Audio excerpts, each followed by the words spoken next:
ওই ফিলিস্তিনের দিকে তাকাইয়া দেখো, মায়ের সামনে বাচ্চাকে জবাই করা হয়, বাচ্চার সামনে মা হারা যায়, রক্তের বন্যার চোখের পানি,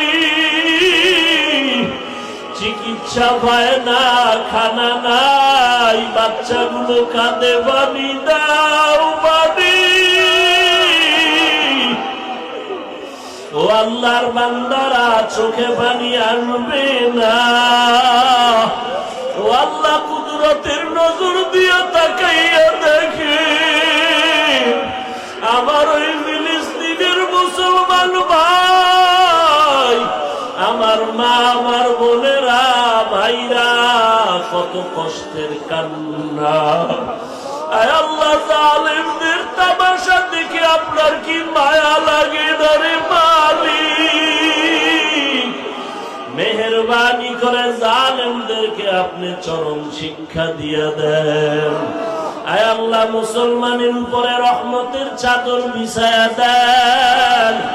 আয় আল্লাহ, জালেমদের জুলুম থেকে মুসলমানের ঈমান আমল ইজ্জতের হেফাজত করে। यहूद नसारा से परेशान ही मोमिन, हर वक्त गुजरते मुकाबला में फिलिस्तीन। यहूद नसारा से परेशान ही मोमिन, हर वक्त गुजरते मुकाबला में फिलिस्तीन। बहते हैं खून आंखों से पानी, बहते हैं आंखों से पानी, हम तो बेखबर। अल्लाह का नारा से हो कल्बों पे मुनव्वर, तकबीर हो ज़बां पे सारा खालिक अकबर।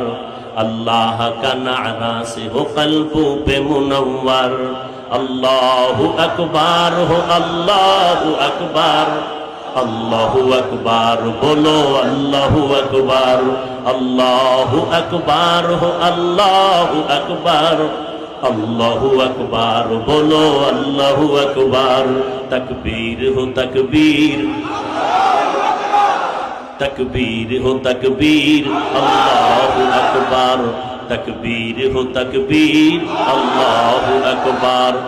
ज़मी मेरी अल्लाह मेरा हम सच्चा मुसलमान, एक हाथ में तलवार एक हाथ में कुरान।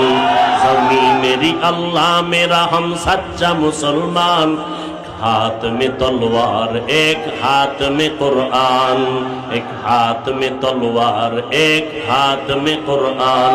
ताक़त नहीं जालिम को भी कामयाब हो एक बार, अल्लाह का नारा से हो कल्बों पे मुनव्वर। अल्लाहु अकबर हो, अल्लाहु अकबर, अल्लाहु अकबर बोलो, अल्लाहु अकबर, अल्लाहु अकबर हो, अल्लाहु अकबर, अल्लाहु अकबर बोलो, अल्लाहु अकबर, अल्लाहु अकबर हो, अल्लाहु अकबर, अल्लाहु अकबर बोलो, अल्लाहु अकबर, अल्लाहु अकबर बोलो, अल्लाहु अकबर। तकबीर हो तकबीर, तकबीर हो तकबीर, अल्लाहु अकबर, तकबीर हो तकबीर, अल्लाहु अकबर। किबला हमें काबा भी है अल्लाह के कसम, किबला हमें काबा भी है अल्लाह का कसम। दुश्मन को जरा छोड़ने ही तैयार रहो हरदम। किबला हमें काबा भी है अल्लाह का कसम, दुश्मन को जरा छोड़ने ही, दुश्मन को जरा छोड़ने ही तैयार रहो हरदम। कुर्बा के नतीजा में शहीद हो तो ये बेहतर, अल्लाह का नारा से हो कल्बों पे मुनव्वर। अल्लाहु अकबर हो, अल्लाहु अकबर, अल्लाहु अकबर बोलो, अल्लाहु अकबर, अल्लाहु अकबर हो, अल्लाहु अकबर, अल्लाहु अकबर बोलो, अल्लाहु अकबर। तकबीर हो तकबीर, अल्लाहु अकबर, तकबीर हो तकबीर अल्लाहु अकबर, तकबीर हो ज़बां पे सारा खालिक अकबर, अल्लाह का नारा से हो क़ल्बों पे मुनव्वर। अल्लाहु अकबर हो अल्लाहु अकबर, अल्लाहु अकबर बोलो अल्लाहु अकबर, अल्लाहु अकबर हो अल्लाहु अकबर, अल्लाहु अकबर बोलो अल्लाहु अकबर, अल्लाहु अकबर बोलो अल्लाहु अकबर।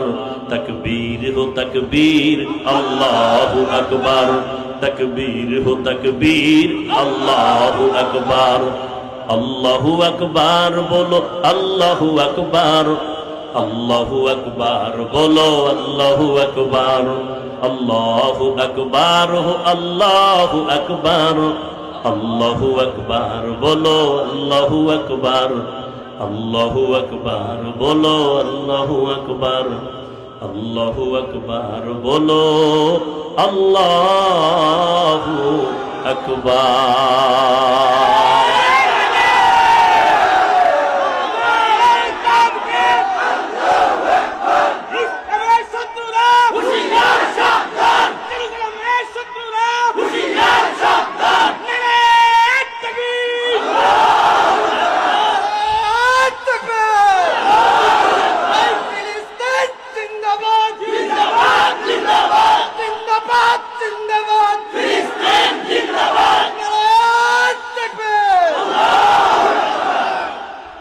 আলহামদুলিল্লাহ, সবাই বসে পড়ে।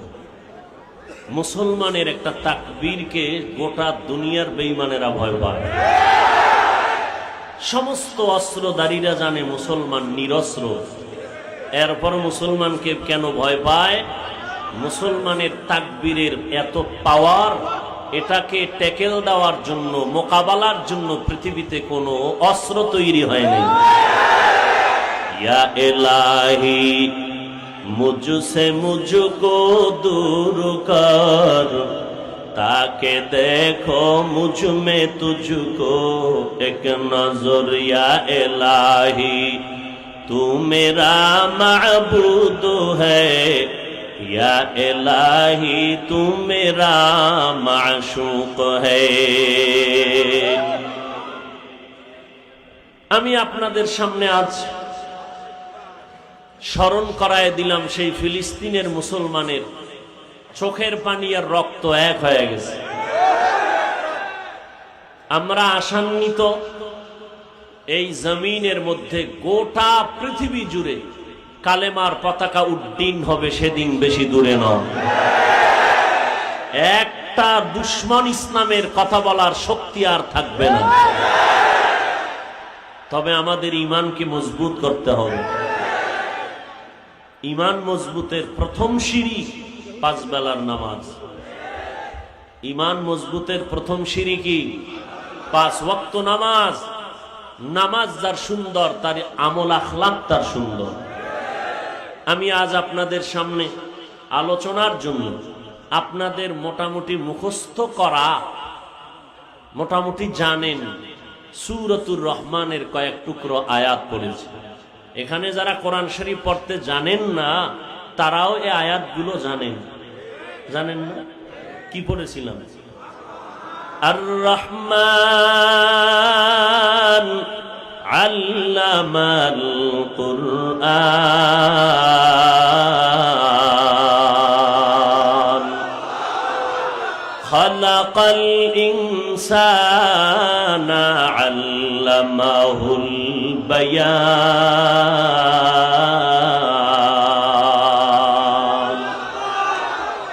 আল্লাহ তাআলা বলেন, রহমান হলাম আমি আল্লাহ। কেমন?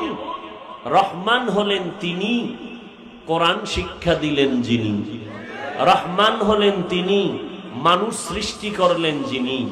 রহমান হলেন তিনি, বয়ান শিক্ষা দিলেন যিনি। আমার এই সামান্য তেলাওয়াত করা আয়াতের উপর আজকে আলোচনা হবে। ওয়ামা তাওফীকি ইল্লা বিল্লাহ। আপনাদের দোয়াও লাগবে, আল্লাহর দয়াও লাগবে। আল্লাহ তৌফিক না দিলে হবে না। আপনারা দোয়া করবেন কেমনে? ফাঁকে ফাঁকে উঠে গিয়া বাইরে গিয়া দোয়া করবেন না। দোয়াটা কাজে লাগবে এবং আন্তরিকতা হবে তখনই আমরা সবাই মিলেমিশে বসে তওবা করে শেষ দোয়া করে যাব ইনশাআল্লাহ। আল্লাহ সবাইকে কবুল করেন। আসিলে স্বাগত পাবে, হেথা পাবে ঠাই, নীরবে আসন নিবে, কোনো বাধা নাই। শেষ পর্যন্ত থাকা যাবে ইনশাআল্লাহ। আমি কিন্তু শুরুতেই বলছি, এতগুলো মানুষ এক জায়গায় জমা করে বাবার জন্য মায়ের জন্য দোয়া করার চান্স বা সুযোগ জীবনে নিজে করতে পারেন নাই, পারবেন বলে আশাও নেই। তবে আজকের এই মজমা, এই মজলিস আমাদের জন্য গনিমত, বড় নেয়ামত। আল্লাহ সবাইকে কবুল করেন। তবে আমার বয়ান আমি আপনাদের দোয়ায় চালাবো, আপনাদের ধৈর্যও লাগবে, দোয়াও লাগবে। তবে আমার বয়ান কমে যাবে যদি কেউ উঠা বসা করেন, তাহলে আমি হাত দুইটা উঠাইয়া মোনাজাতটা দিয়ে চলে যাব। আল্লাহ সবাইকে কবুল করে। আচ্ছা, উঠার তো কিছুটা কারণ থাকে। আম্মাজান টেলিফোন করছে, এখন অসুস্থ, সেটা ভিন্ন কথা। কিন্তু 4-5 জন একসাথে উঠলে কি 5 জনের মায়ের টেলিফোন করে? খবরদার, সাবধান। এরপরে কারো ঘুমের তৃষ্ণা থাকতে পারে না। আমি তো সব জায়গায় বলি, বাংলাদেশের বাঙালির ঘুম মোবাইল জবাই করে দিয়েছে। রাতে কেউ ঘুমায় না তো। এখন নতুন ভাবে কর্মসূচি হলো, ঘুম হবে ফজরের পর, দিনের ঘুম। কারণ কপাল পোড়ারও তো একটা সিমটম লাগে। কপাল পুড়তে হইলেও তো কিছু রাস্তা লাগে না। রাতের ঘুম মেরে সারা রাত মোবাইলে কবিরা গুনাহ দেখা, এটা কপাল পোড়ার একটা রাস্তা। আল্লাহ মোবাইলের গুনাহের থেকে হেফাজত করেন। রাসূল বলেছেন, খায়রুকুম মান তাআল্লামাল কুরআনা ওয়া আল্লামা। পৃথিবীর মধ্যে তোমাদের থেকে সর্বশ্রেষ্ঠ ওই ব্যক্তি যে কোরআন শিখে অন্যকে শিখায়। এই মজলিস সেই এক মজলিস। এদের মতো সৃষ্টির মধ্যে শ্রেষ্ঠ আর কেউ নেই। আমি আয়াতের তরজমাটা বলে শেষ করলাম, হাদিসের তরজমাটা বললাম। এবার কিছু আনুষঙ্গিক কথা আমি আপনাদেরকে শোনাব। আল্লাহ পাক রব্বুল আলামিন পৃথিবীতে মানুষ সৃষ্টি করে তাদের শ্রেষ্ঠ মর্যাদা দিয়েছেন কে? ওয়ালাকাদ কাররামনা বানি আদম ওয়া হামালনাহুম ফিল বাররি ওয়াল বাহরি ওয়া রাযাকনাহুম মিনাত তাইয়্যিবাত ওয়া ফাদ্দালনাহুম আলা কাসীরিম মিম্মান খালাকনা তাফদীলা। বনি আদম বড় দামি। আল্লাহ বলেন, আমি এত সম্মান আর মর্যাদা দান করেছি, জমিনের মধ্যে তাদের জন্য চলার সুন্দর পথ দিয়ে দিলাম, পানির মধ্যে চলার পথের আয়োজন করে দিলাম। যেই লোহা পানির মধ্যে ফেললে ডুবে যায়, ওই লোহার স্টিমার ভাসাইয়া রাখার ব্যবস্থা আমি আল্লাহ করেছি। ব্যবসার মাল নিয়া নদী পথে এক জায়গা থেকে অন্য জায়গায় যাইবার ব্যবস্থা আমি আল্লাহ করেছি। একটা তুফান আসলে সব মুহূর্তের মধ্যে ধ্বংস হয়ে যাবে। আল্লাহ পাক রব্বুল আলামিন মানুষের সম্মানে পানিটাকে ঠান্ডা করে দিয়েছেন। এই সমুদ্রের পানি, আমার বান্দা তোর থেকে বড় দামি, বেয়াদবিমূলক আচরণ করবি না, খবরদার, আমার বান্দা বড় দুর্বল। ওয়া খুলিকাল ইনসানু যায়ীফা, আমি ইনসানদেরকে বড় দুর্বল করে বানাইছি। এতটা দুর্বল, আমি সব জায়গায় বলি, আসমান আল্লাহ বানাইছেন 7টা। এখান থেকে প্রথম আসমানের দূরত্ব 500 বছরের দূরত্ব। এক একটা আসমান 500 বছরের মতো মোটা। এক এক আসমান থেকে আর এক আসমানের মাঝখানে খালি জায়গা মহাশূন্য, 500 বছরের দূরত্ব। এইভাবে 7টা আসমান রব্বুল আলামিন বানাইয়া টানায় দিছেন। নিচের থেকে কোনো খুঁটি নাই, উপর থেকে কোনো রশির টানাও নাই। আছে? আরে একটা ছোট্ট প্যান্ডেল কতলি বাস লাগাইছে, পারে না এই প্যান্ডেলওয়ালারা আরো লাগায়, আমাকে সামনে লাগায়, কত জোড়া তালি। একটা সামান্য প্যান্ডেল, বিশাল আসমান, 7টা, কয়টা? মহাশূন্য 7টা, একটাও খুঁটি আছে? আছে কোনো খুঁটি? কাদের কুদরত দারি বার কামাল, আন্তা রব্বি আন্তা হাসবি যুল জালাল, তুহি কাদের জলিলুল্লাহ জাহাদার, বহর হালে তুহি মেরা নেগাহদার। এই 7টা আসমান, 7টা মহাশূন্য, সাথে আরো 7টা জমিন। যেই মাটি পানির মধ্যে ফেললে ডুবে যায়, ওই মাটির জমিন আল্লাহ পানির উপরে সুন্দর করে টাইট করে দিলেন, নড়াচড়া যেন না করে আল্লাহ পাহাড় দিয়ে প্যারাক মেরে দিলেন। আলাম নাজআলিল আরদা মিহাদা ওয়াল জিবালা আওতাদা, বড় বড় পাহাড় জমিনটাকে ব্যালেন্স ঠিক করে রেখেছে। কুদরত কার? আল্লাহ বলেন, বিশাল 7টা আসমান 7টা জমিন আমি আল্লাহর বানাইতে সময় লাগছে 6 দিন। ফি সিত্তাতি আইয়াম, মাত্র 6 দিনে আমি সৃষ্টি করলাম 7 আসমান 7 জমিন। আর তোর মতো বান্দাটা মাত্র 1 হাত হবে না বেশি লম্বা, অথচ তোর মতো বান্দা নরম 1 ফোঁটা নাপাক পানির থেকে মায়ের গর্ভে আমি আল্লাহ তোরে এত আস্তে আস্তে করে বানাইছি। আমি আল্লাহ ওই নাপাক পানিটা মায়ের বাচ্চা দানির মধ্যে নিয়া 40 দিন শোধন করাইয়া এটারে জমাট রক্ত বানাইলাম, এর উপরে গোশতের প্রলেপ দিলাম, এর উপরে হাড্ডি দিলাম, এর উপরে আবার গোশত দিয়া একটা স্ট্রাকচার বানাইলাম। ও বান্দা নজর করে দেখ আমি আল্লাহ কেমন সুন্দর করে তোরে বানাইছি। ও বান্দা নজর করে দেখো তোমার মতো ছোট্ট একটা বাচ্চাকে আমি আল্লাহ মায়ের গর্ভে বানাইতে 6 দিন না 6 মাসের মতো সময় নিয়েছি। এত বিশাল আসমান বানাইতে, জমিন বানাইতে 6 দিন, তোমার মতো 1.5 ব্যাটারিরে বানাইতে 6 মাস পর্যন্ত সময় নিল কেন? আল্লাহ বলেন, তোর মতো বান্দা বান্দিরে যেই পরিমাণ মোহাব্বত আমি করি আর কাউকে করি না। আমি আল্লাহ এত মোহাব্বত করে বানাইছি, মোহাব্বতের জিনিস ধীরে ধীরে হয়। আল্লাহ এমন সুন্দর করে বানাইছেন, যেখানে কান ফিট করা দরকার ওখানে কান দিছেন, যেখানে চক্ষু ফিট করা দরকার ওখানে চক্ষু দিয়েছেন। ও বান্দা নজর করে দেখ, দুনিয়াতে আসার আগে তুই কি খাবি? আমি রব্বুল আলামিন মায়ের গর্ভের মধ্যে তোরে প্যাকেট করে আটকায় দিছি যেন কোনো ক্ষতি না হয়, বাতাস ঢুকে তোর ক্ষতি না করে। যে অক্সিজেন ছাড়া তুই বাঁচতে পারো না, মায়ের গর্ভে প্যাকেটের উপরে প্যাকেট লাগায় দিলাম যেন অক্সিজেন ঢুকতে না পারে। তোর পেটে ক্ষুধা লাগছে, আমি মায়ের নাভির সাথে তার লাগায় তোর ক্ষুধা নিবারণ করেছি। দুনিয়াতে যখন আসবি, আসার আগে তোর খানার দরকার। তোর আব্বা আম্মা কোনোদিন দোয়া করে নাই, আল্লাহ আমারে যেই বাচ্চাটা দেও, বাচ্চাটার জন্য রিজিকটা তুমি আগে দিও, কোনোদিন বলে নাই কোনো মা বাবা। আমি আল্লাহ দয়া করে এমন রব, আমি তোর এমন রব, আমি আল্লাহ তোর এমন লালন পালনকারী। তুই দুনিয়াতে যাওয়ার পর খানার জন্য জানো বান্দা তোর পেরেশানি হতে না হয়, আমি আল্লাহ এমন পিওর খানার আয়োজন করেছি, যেই খানার মতো খানার কেউ তৈরি করতে পারে না।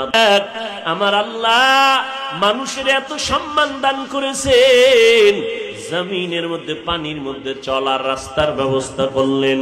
আল্লাহ পাক বলেন, ও বান্দা নজর করে দেখো, আমি আল্লাহ পাক তোমার জন্য ক্ষুধা মিটানোর খানার আয়োজন করেছি। গরুর পেট আছে, ক্ষুধা আছে, খানা খায়, কুকুরেও খায়, বিড়ালেও খায়, শুকরেও খায়। তোমার পেট আছে, ক্ষুধা আছে, তোমারও খানা লাগবে। তবে গরুর খানাটা তোমার জন্য দেই নাই, কুকুর যে খানা খাবে সেটা তোমার জন্য নয়। আমি পৃথিবীর মধ্যে শ্রেষ্ঠ পিওর খানাটা তোমার জন্য আয়োজন করেছি। তোমার খানাটার মতো পিওর খানা আমি কাউকে দেই নাই। ও বান্দা নজর করে দেখ, সব খানাগুলো কাভারিং করে দিলাম, যাতে তোমার পেটে গিয়া ডিস্টার্ব না করে, কারো বদনজর না লাগে। যদি কেউ তাকায় থাকে খাওয়ার সময়, বিসমিল্লাহ পড়ে ইয়াকিনের সাথে খাবি, কোনো নজরে কাজ হবে না। আমি সব খানা প্যাকেটিং করে দিলাম। ও বান্দা, তুই ভাত খাবি, গমের রুটি খাবি, আমি আল্লাহ সব কাবার দিয়া গমটারে আটকায় দিলাম, ধানটারে আমি কাবার দিয়ে আটকায় দিলাম, চাল। এখান থেকে আমি আল্লাহ রব্বুল আলামিন তোর তরকারিগুলো সুন্দরভাবে দিয়ে দিলাম। ও বান্দা, তোর গোশত প্রয়োজন, আমি আল্লাহ সব কাভারিং করে গোশত দিলাম। গরু, মহিষ, দুম্বা, উটের গোশত খাবি, কোনো বাধা নাই। আমি আল্লাহ যত মাছ তোর জন্য ব্যবস্থা করলাম, সব কাভারিং করে দিলাম। এরে বান্দা, 3 বেলার খানায় তোর পেটটা ভরবে ঠিক, তবে স্বাস্থ্য বাড়বে না। আমি আল্লাহ তোর চাওয়ার আগে তোর স্বাস্থ্য বাড়ানোর জন্য ভাত বা রুটির পাশাপাশি ভিটামিন ফলের আয়োজন করে দিলাম। এরে বান্দা, নজর করে দেখ, এমন সুন্দর ফল, বেদানা, আপেল, কমলা, এত সুন্দর করে কাবার করে দিলাম। মনে দেখ কত মজার জিনিস আমি বানাইলাম। ড্রাগন বানাইছি তোমার জন্য, তাকায় দেখো কত সুন্দর রং লাগায় দিলাম তোমার শরীরের ভিটামিন পরিপূর্ণ হওয়ার জন্য। আমি আল্লাহ আবার সিজনালি ফলেরও ব্যবস্থা করলাম, আমের ব্যবস্থা করলাম, কাঁঠালের আয়োজন করলাম। আমি আল্লাহ সব কিছু মানুষের জন্য করেছি। শুধু তাই না, খানা না, পুরা দুনিয়া সহ সম্মাখলুকত তোমার গোলামির জন্য করেছি। সূর্যটা তোমার জন্য বানাইলাম, চাঁদ তোমার গোলামি করার জন্য বানাইলাম। কারণ তুমি যেই ফল আর ফসল খাইবা, এখানে কালার না হলে মজা লাগবে না। আমি আল্লাহ সূর্যের আলো দিয়া আমি ফলের মধ্যে কালারের ব্যবস্থা করলাম, ফসলের মধ্যে কালারের ব্যবস্থা করলাম, আর চাঁদের আলো দিয়া মজা বানানোর ব্যবস্থা করলাম। যেই আমের মধ্যে চাঁদের আলো বেশি, ওই আমটা মজা বেশি, মিষ্টি বেশি। যেই আমের মধ্যে সূর্যের আলো বেশি, ওটা কালার বেশি। ও বান্দা, আমি সব তোমার জন্য বানাইছি। এবার তোমার একটু জানা দরকার, তোমারে কেন বানাইছি।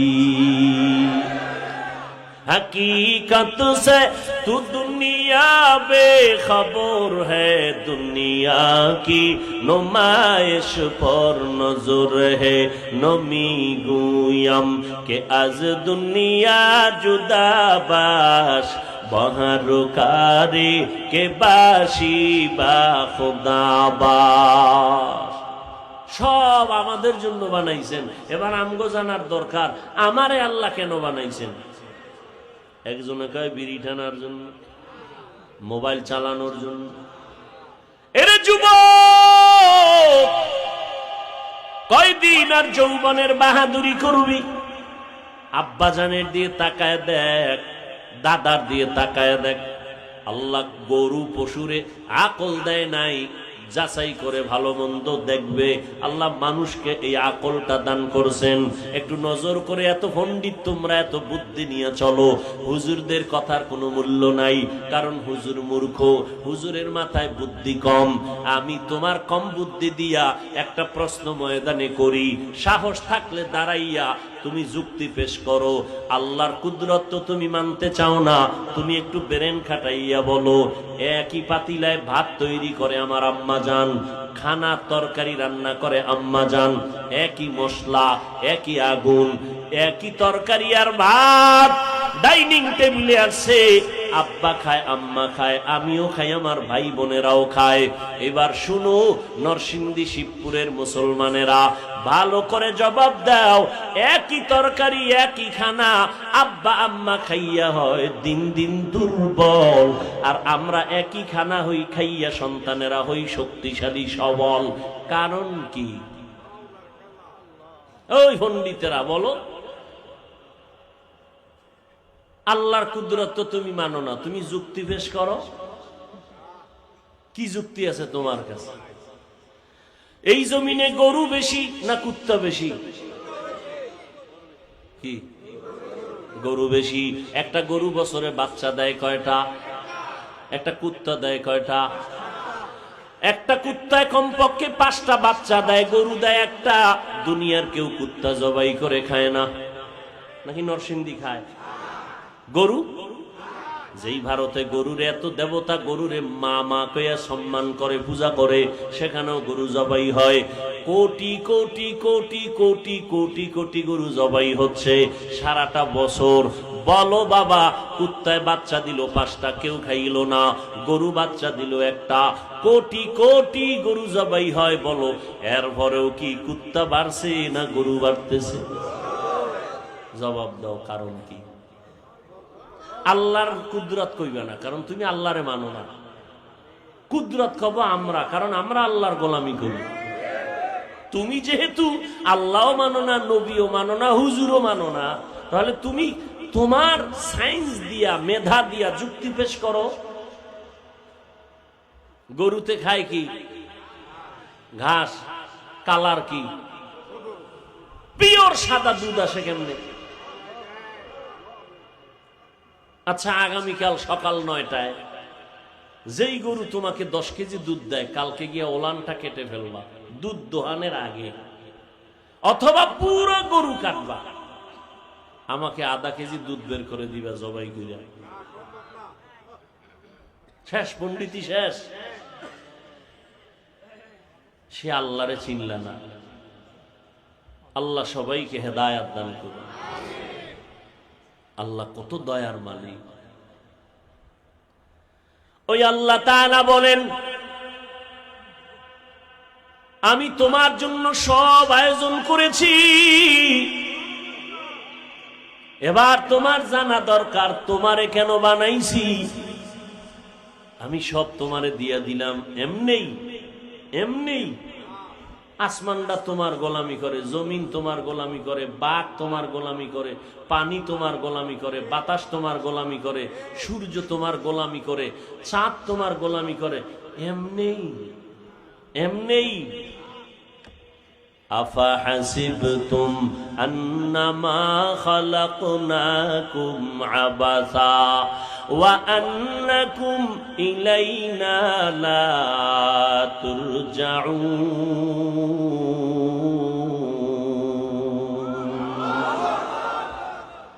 আল্লাহ তাআলা বলেন, মানুষ তুমি কি ধারণা করেছ অনর্থক তোমাকে বানিয়েছি?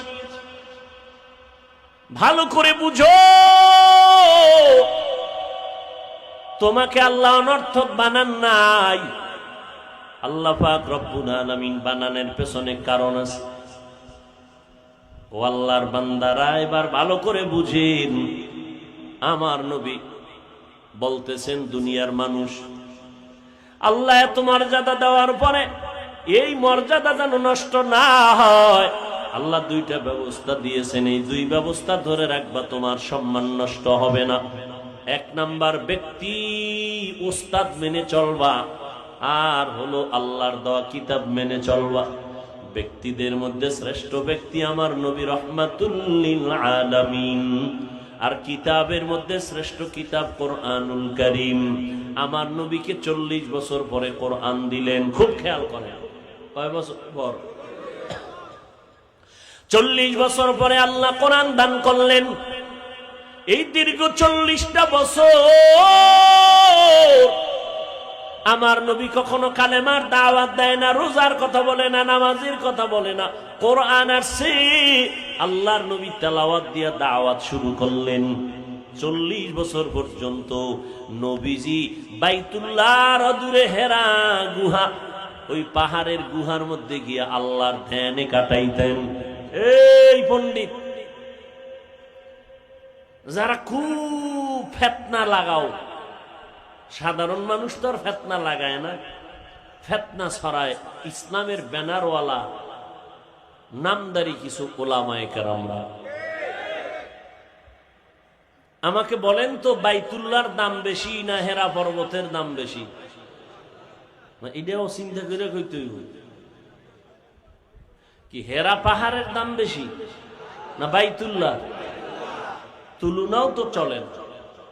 নবী সেই দামি বাইতুল্লাহ, যে বাইতুল্লাহ দিয়ে তাকায় থাকলেই সওয়াব, সেই বাইতুল্লাহ বাদ দিয়া, বাইতুল্লাহকে ছেড়ে সপ্তাহে সপ্তাহ হেরা পাহাড়ের চূড়ায় গুহায় ধ্যানে কাটাইলেন কেন?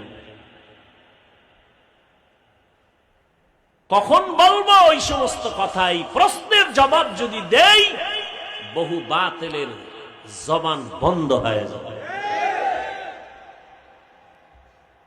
মসজিদ বাদ দিয়া খানকায় বইয়া কি করো? হ্যাঁ, মসজিদ বাদ দিয়া খানকায় বসে তুমি কি আমল করো, কি লাভ হবে? আমাকে আগে জবাব দাও। বাইতুল্লাহর এত সম্মান, এত দাম, কোরআনের আয়াত দ্বারা বাইতুল্লাহর সম্মান স্বীকৃত, সেই বাইতুল্লাহ ছেড়ে সপ্তাহে সপ্তাহ রসুল হেরা গুহায় গিয়া রইলেন কেন? বুঝো কিছু। একাকিত্বের দাম কত?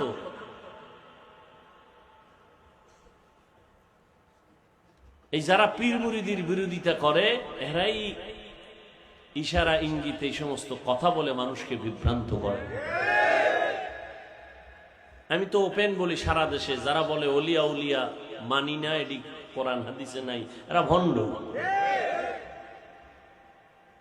খুব খেয়াল করেন, ভুল হলে দাঁড়ায় যাবেন, জাবিজ ভাই কথাটা আপনার সুন্নার বাইরে, আমি ভুল স্বীকার করিনি, কোনো প্রেশানি নেই। আল্লাহর নবী কোরআন আসলো, আল্লাহর পক্ষ থেকে দাওয়াত শুরু করলেন। 40-এর আগে না পরে?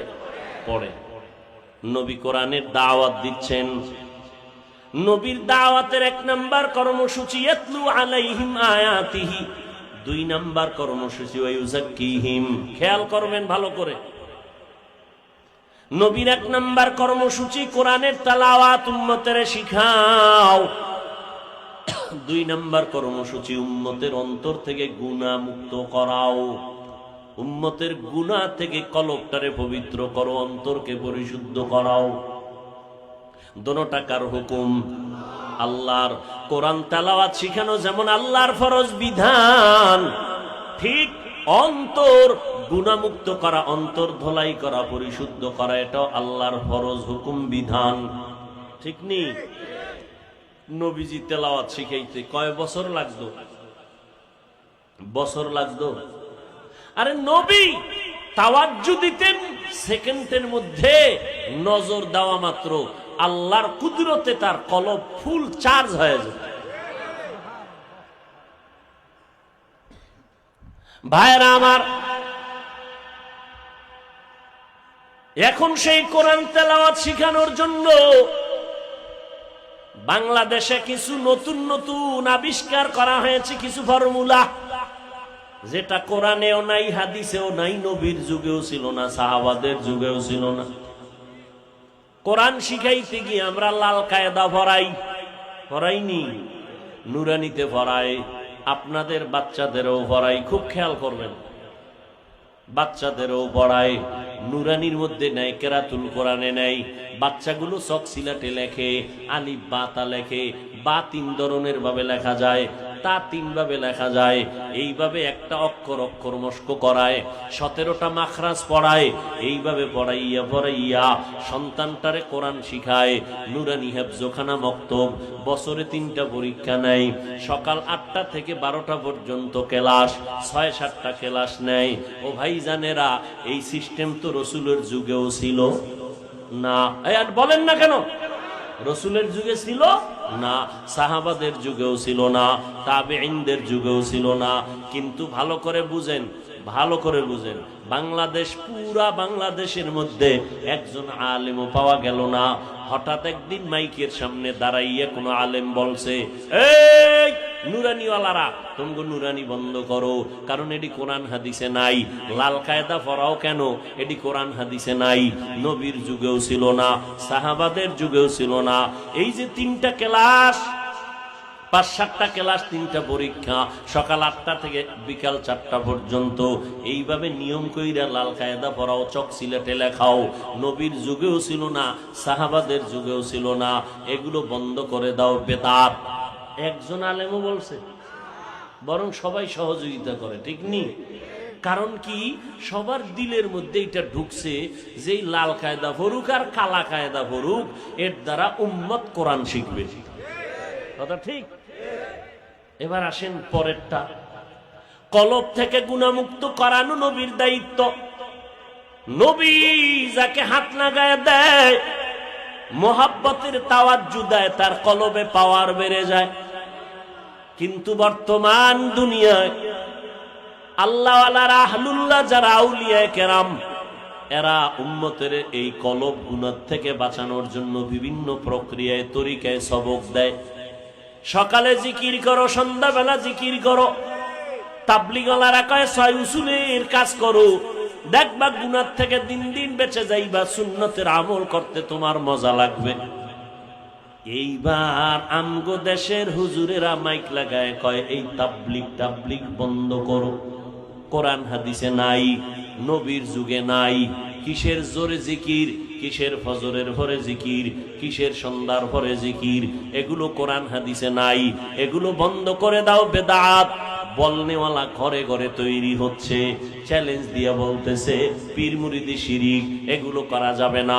কিসের 626 তরিকা, কিসের জোরে জিকির, মজলিস মিলাইয়া সকালে কেন জিকির আর সন্ধ্যার পরে আবার কেন জিকির? ইল্লাল্লাহ, আল্লাহ আল্লাহ, লা ইলাহা ইল্লাল্লাহর জিকির, এগুলো বন্ধ করো। ওই হুজুরকে জিজ্ঞাসা করতে চাই, আপনি যদি বলেন নবীর যুগে না থাকলেই তাহলে বেদাত হবে, বন্ধ করা লাগবে, তাহলে লাল কায়দা ফরানে সেখানে কেন ফতুয়া দিলেন না? নুরানি মাদ্রাসার বিরুদ্ধে কেন বললেন না? ওখানে আপনি বুঝছেন ওই সিস্টেম যতই নতুন হোক না কেন, উম্মতের উদ্দেশ্য ভালো, ওলামায়ে কেরাম সবাইরে কোরআনওয়ালা বানাতে চায়। ঠিক আল্লাহর বান্দারা এই জমিনে তাবলীগের মাধ্যমে, আল্লাহওয়ালাদের সোহবতের মাধ্যমে, সকাল সন্ধ্যা জিকিরের মাধ্যমে, 6 উসুলের মাধ্যমে আমার মতো হুজুর না, লাখ লাখ ইংরেজি পড়ুয়া জেনারেল লাইনের মানুষ, RAB, army, police, OC, DC, SP, এইভাবে হাজারো লাখ মানুষ আগে নামাজ পড়তো না, এখন নামাজ পড়ে, তাবলীগের ছোঁয়া পাইয়া পীরের কাছে যাইয়া পর্দা করে হালাল খায়। এরা আগের তুলনায় খারাপ হলো না ভালো হলো? এটা অন্তরে, এটার বিরোধিতা কেন? এটা অন্তরে ঢুকায় নাই। যে তরিকা যাই হোক না কেন, জিকির সকাল সন্ধ্যা হোক না কেন, মানুষের উদ্দেশ্য আল্লাহওয়ালাদের যে কলবের থেকে গুনাহমুক্ত হয়ে যাক, এইটা অন্তরে ঢুকাইল না। কারণটা কি? যারে দেখতে নারী তার চলন বাঁকা। ভাইরা আমার, এই ফিতনা, এই ফিরকা আজ গোটা দেশ জুড়ে গরম। আর আমি ওপেন বলে গেলাম, যারা বলে ওলি মানি না, আউলিয়া মানি না, তারা কোরআন শরীফ মানে না, বুখারী শরীফ মানে না, তারা বাতিল, তারা ভণ্ড। তাদের যারা ভণ্ড বলে না, তারাও ভণ্ড। এরে যুবক,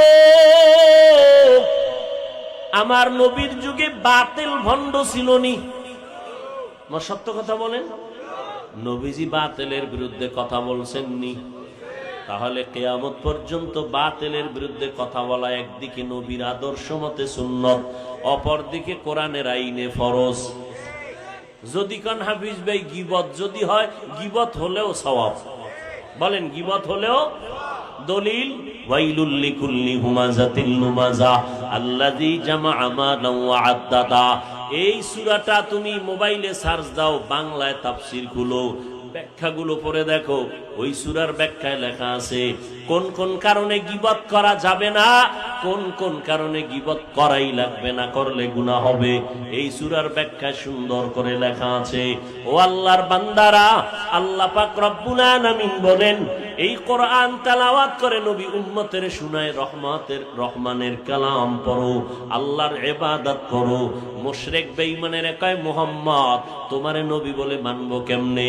তুমি একবার কও এক আল্লাহর ইবাদত করো, আবার কও রহমানের ইবাদত করো। রহমানকে আল্লাহর নবী কয় জবাব নাও, একটু দেরি করো।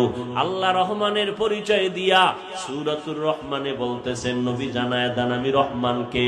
আর রহমান আল্লামাল কুরআন, খালাকাল ইনসান।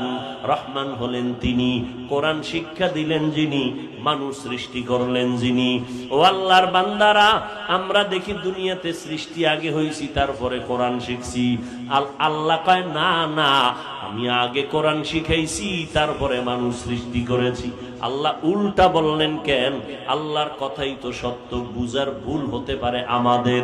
মুফাসসিরিনে কেরাম বলেন আল্লাহ উল্টা বলার কারণ হলো, আল্লাহ যে বলছেন আমি আগে মানুষ সৃষ্টি করি নাই, আমি আগে কোরআন শিখাইছি, তারপরে মানুষ বানাইছি, এই কথার কারণটা কি?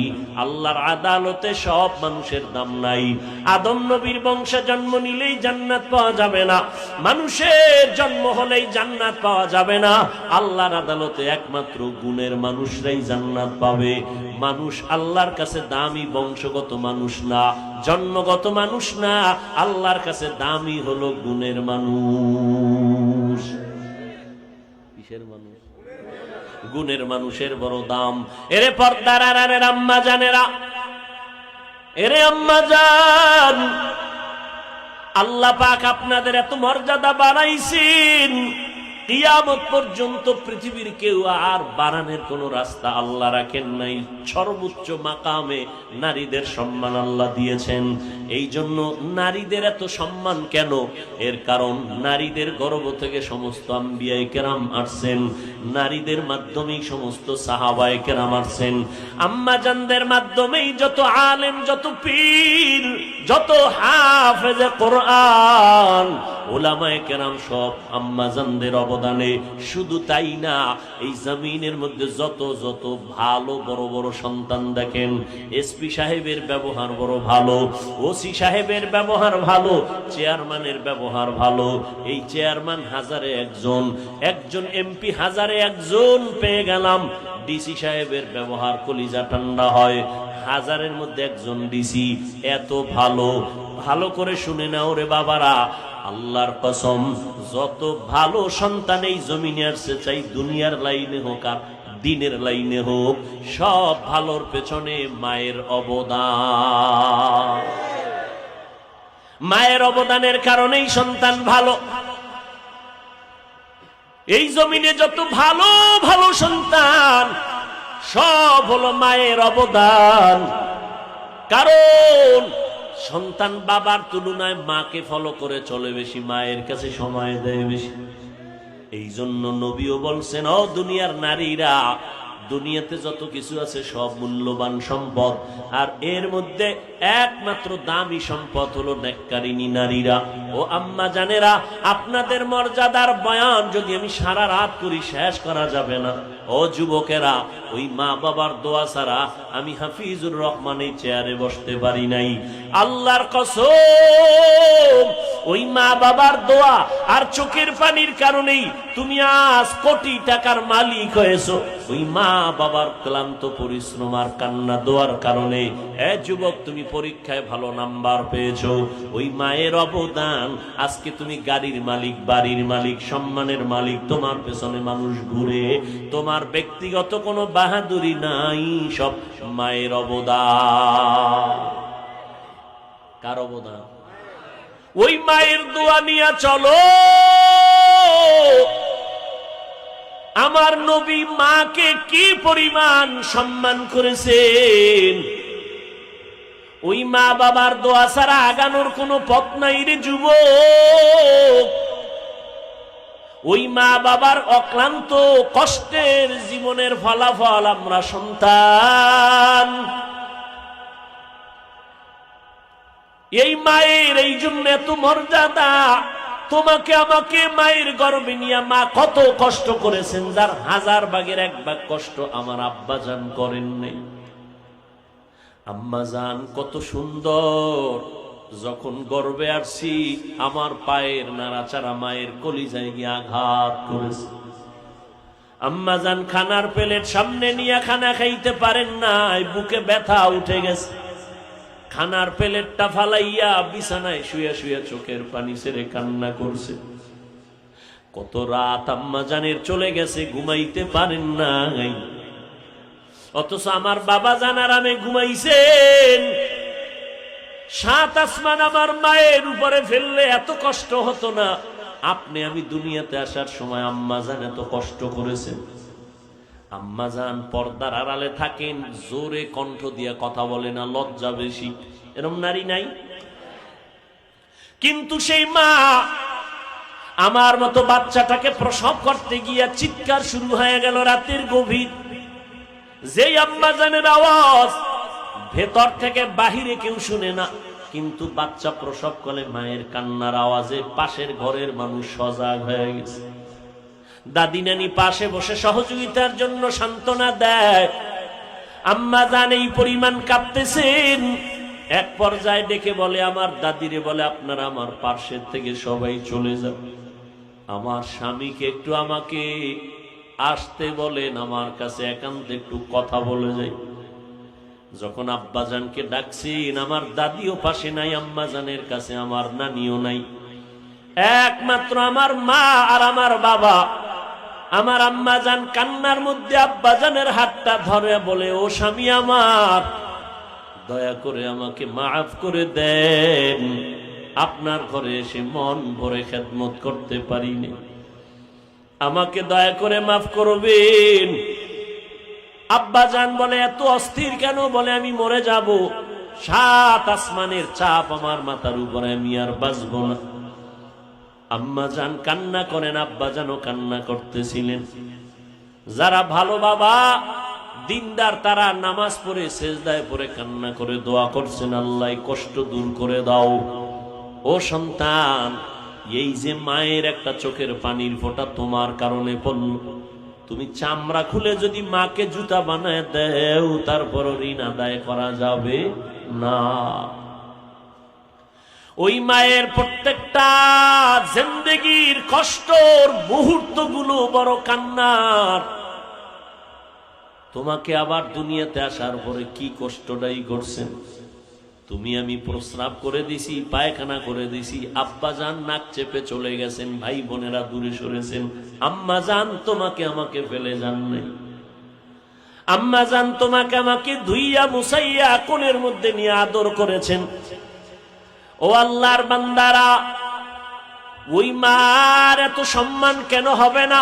তুই তো নবী গর্ব করে বলেন, আমি মুহাম্মদ, আমি শ্রেষ্ঠ নবী, আমি মুহাম্মদের একটা ছেলে নাই, আমি 4টা কন্যার বাবা। ও দুনিয়ার বাবারা, তোমরা যদি একটা কন্যা পাও, আল্লাহর শুকর আদায় করিও, তুমি একটা জান্নাতের মালিক হয়ে গেছো। ও সন্তানের বাবারা, 2টা কন্যা যদি পাও, মনে করিও 2টা জান্নাতের মালিক। যাদের মেয়ে আছে তাদেরকে আমি জিজ্ঞাসা করি, ও মেয়ের বাবারা, আপনি যখন অসুস্থ হয়ে গেছেন, আপনার মেয়ে শ্বশুর বাড়ি বিয়া দিয়া দিছেন, আপনার বাড়িতে নাই, কিন্তু আপনি জানেননি আপনার ছেলে যতটা না কাঁদে, যতটা খবর না নেয়, মেয়েটা জীবন দিয়া পাগলের মতো হয়ে যায় বাবার চোখের পানি মুছানোর জন্য।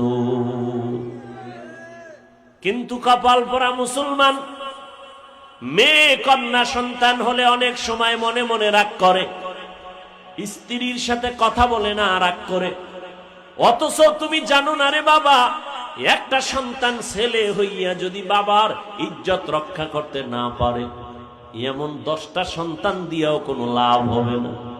আর আমার মাওলায় যদি তোমারে ছেলে না দিয়া মেয়ে দেয়, তুমি সেজদায় পড়ে শুকর আদায় করিও, ওই ছেলে দিয়া তোমার যা হইতো তার থেকে 100 গুণ বেশি তোমার উপকার হবে একটা মেয়ে দিয়া। আল্লাহ এমন একটা জামাই তোমারে মিলায় দিবে, 10টা ছেলের উপকার হবে এক জামাই দিয়ে। এরকম নজির কি নাই? তা তুমি খালি ছেলে হলে খুশি, মেয়ে হলে কষ্ট পাও কেন? ও ছেলে হলে বিদেশের ভিসা নিতে পারবা বিয়ার সময় না? পায়খানা খাওয়ার নিয়ত করেছো, ইসলাম যৌতুককে হারাম করেছে, পৃথিবীর সরকারের আইনও যৌতুক হারাম। যারা যৌতুকের এই ফিতনায় পড়ে আছে, এরা সবগুলো নারীদের দুশমন। এরা যদি আবার নারীর অধিকার চায়, বুঝতে হবে এরা চূড়ান্ত সৃষ্টির নিকৃষ্ট অন্তরওয়ালা মানুষ। ভাইরা আমার, আল্লাহ তাআলা নারীদের এত মর্যাদা দান করেছেন, কিয়ামত পর্যন্ত আর কোন রাস্তা নাই যে কেউ নতুন করে বাড়াবে। যদি কেউ চালাকি করে বলে আমরা নারীদের সম্মান আলাদা করে বাড়াতে চাই, খোদার কসম নারীদের আর সম্মান বাড়বে না। চালাকি করলে হবে নারীদের অপমান। আল্লাহ যা বাড়ানোর বাড়াই দিছেন, কিয়ামতের দিন নারীদের সম্মান সেদিনও থাকবে। রাসূল বলেন, সূর্যের গরমে মানুষ ছটফট করবে হাসরের ময়দানে, নবীরা পর্যন্ত নাফসি নাফসি বলে কাঁদবেন। সেই সময় জান্নাতের দরজা কতটা, কথা বলেন, 8টা দরজা খোলা হবে। দারোয়ান ফেরেশতারা 4 জন মহিলাকে বারবার ডাকবে। কয়জন? 4 জন। জান্নাতের 8টা দরজা থেকে ডাকা হবে, আসো জান্নাতের মেহমানখানায় আসো, কোনো হিসাব লাগবে না। 4 জন আম্মা জানকে ডাকবেন। এর মধ্যে মারিয়াম আলাইহিস সালাম, ঈসা নবীর আম্মা জান, এরপরে খাদিজা রাদিয়াল্লাহু আনহা, ফাতেমা রাদিয়াল্লাহু আনহা, আর ফেরাউনের স্ত্রী নাম কি? আসিয়াকে ডাকবে। জান্নাতের 8টা দরজা দিয়ে আসো, জান্নাতের দরজাগুলো খোলা হয়। আল্লাহ হাসরের কঠিন সময় কোটি কোটি কোটি মানুষের সামনে আল্লাহ যদি জিজ্ঞাসা করেন, আজ আমি আল্লাহ কুদরতের হাতে পুরস্কার দিব ওই ব্যক্তিকে যেই ব্যক্তি আমার নবী, মুহাব্বতের নবী, রাহমাতুল লিল আলামিনের হাতে প্রথম কালেমা পড়েছে, কে তাকে আমি আজ সবার সামনে পুরস্কার দিব। একজন পুরুষও দাঁড়াবার ক্ষমতা হবে না। একজন আম্মাজান দাঁড়ায় যায় বলবেন, আল্লাহ আমি মহিলা হইয়া আপনার নবীর হাতে প্রথম কালেমাওয়ালা মুসলমান খাদিজা। এই নারীর দুশ্মনেরা, কন্যা সন্তান হলে মনকে বাঁকা করো। আল্লাহ যদি বলেন আজ হাসরের ময়দানে ওই ব্যক্তিকে প্রথম আমি কুদরতের হাতে সবার সামনে পুরস্কৃত করব, যেই মানুষ, যেই ব্যক্তি আমার নবীর দ্বীনের পতাকা উঠানোর জন্য রক্ত বিলাইয়া শহীদের মর্যাদা লাভ করেছে। প্রথম কে শহীদ হয়েছে বেঈমানের মোকাবেলায়? দুনিয়ার কোন পুরুষ দাঁড়াতে পারবে না। একজন নারী দাঁড়ায় বলবেন, আল্লাহ নবীজির দ্বীন আদর্শ বাস্তবায়নের ক্ষেত্রে আমি সুমাইয়া নামের নারীটা শাহাদাতের পেয়ালা পান করেছি। ও আল্লাহর বান্দারা, দ্বীনের জন্য হিজরত একটা বড়, ইসলামের বড় একটা নিদর্শন হিজরত। আল্লাহ যদি হাসরের ময়দানে বলে আমার দ্বীন জিন্দার জন্য কে জালেমদের জুলুম থেকে এলাকা ছাইরা জন্মভূমি ছেড়ে হিজরত করেছো, প্রথমকে দাঁড়াও, পুরস্কার দিব। কোন পুরুষ দাঁড়াতে পারবে না। একজন নারী দাঁড়াইয়া বলবেন, ও আল্লাহ আমি দ্বীন জিন্দা রাখার জন্য আমার বাচ্চা নিয়া, আমার স্বামীরে নিয়া আমি হিজরতের পথে রওনা হয়েছি। বিশ্ব নবীর কলিজার টুকরা রুকাইয়া রাদিয়াল্লাহু তাআলা আনহা প্রথম হাবশায় হিজরত করেছেন। ওসমান রাদিয়াল্লাহু তাআলা আনহুর স্ত্রী, নবীজির কন্যা রুকাইয়া রাদিয়াল্লাহু তাআলা। দুনিয়াতে প্রথম মুফাসসির এই জমিনের মধ্যে কোরআনের তাফসীর আর ইলম ও হিকমতের প্রথম যিনি, দুনিয়াতে গর্বিত সন্তান আল্লাহর নবীর কলিজার স্ত্রী আবু বকর সিদ্দিক রাদিয়াল্লাহু তাআলা আনহুর মেয়ে আম্মা জান আয়েশা রাদিয়াল্লাহু তাআলা আনহা। এরে আম্মা জানেরা, সারা রাত যদি আপনাদের মর্যাদার বয়ান করি শেষ করা যাবে না।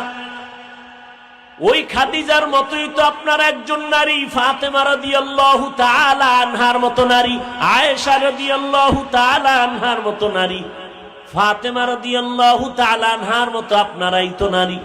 এরে আম্মা জান, আপনাকে বলি না আপনি দরজায় তালা লাগাইয়া আর জীবনে জানালা দিয়েও তাকাবেন না, এটা ইসলাম বলে নাই।